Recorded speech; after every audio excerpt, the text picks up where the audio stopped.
question is the visceral fat change. So I always laugh because I'm sure you get this. Like the videos that do the best on my YouTube are menopausal belly fat. And, I love where you're like, let's keep you out of the nursing home. Yeah. What do we do about the visceral changes, the visceral fat changes?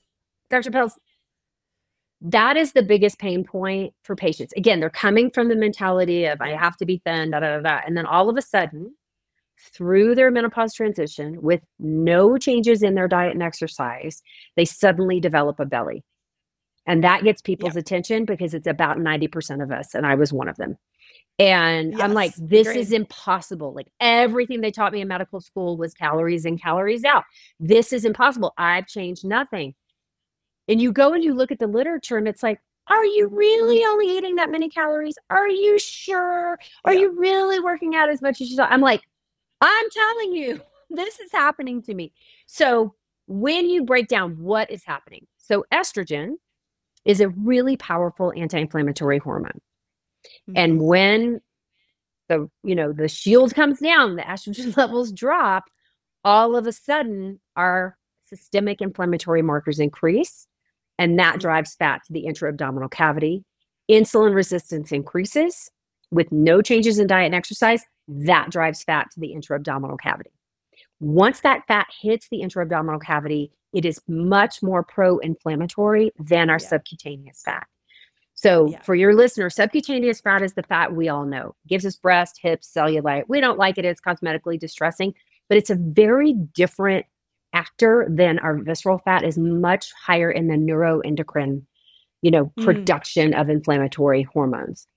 And so the higher our levels of visceral fat, the more likely we are to develop cardiometabolic disease. So they've measured it.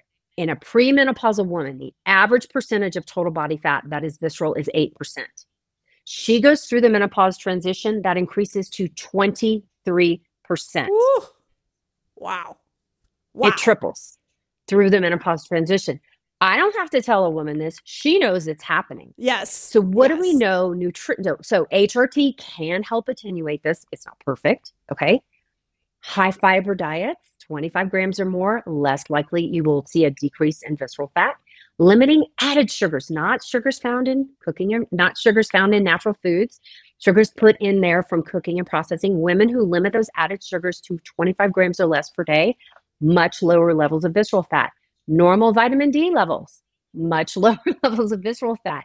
Probiotic diets rich in probiotics, much lower levels of visceral fat, and all the ensuing health changes. So lower visceral fat, lower hypertension, lower cholesterol, lower insulin resistance, lower diabetes, lower stroke, on and on and on. What levels do you like vitamin D to be at?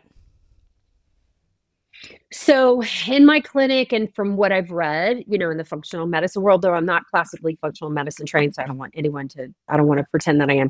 60 or above is what I'm shooting for, but most of my patients who are not supplementing, it's really hard to get it through our diets. We decrease absorption, all the things we're protecting our skin rightfully, from excessive sun exposure for skin cancer. And so that is leading to lower levels of vitamin D. Most of my patients aren't below 60, they're below 20.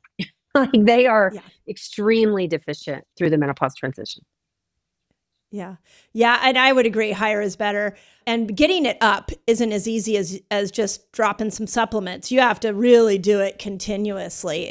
That is shocked me when watching a lot of women's vitamin D levels, how some can get it up quickly and some can't. So it's a really interesting conversation.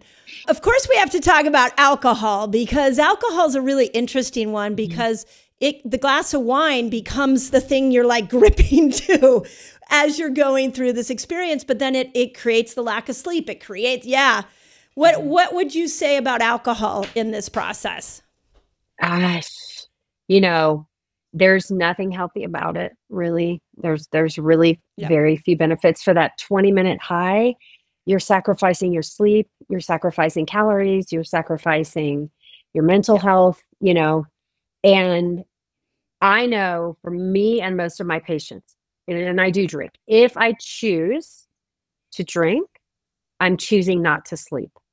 I've gotten the hot flashes taken care of, with my hormone therapy, but I still don't have the same level of sleep that I used to. I'm much more prone to have a 3 a.m. awakening, and alcohol is almost 100% of the time going to do that to me.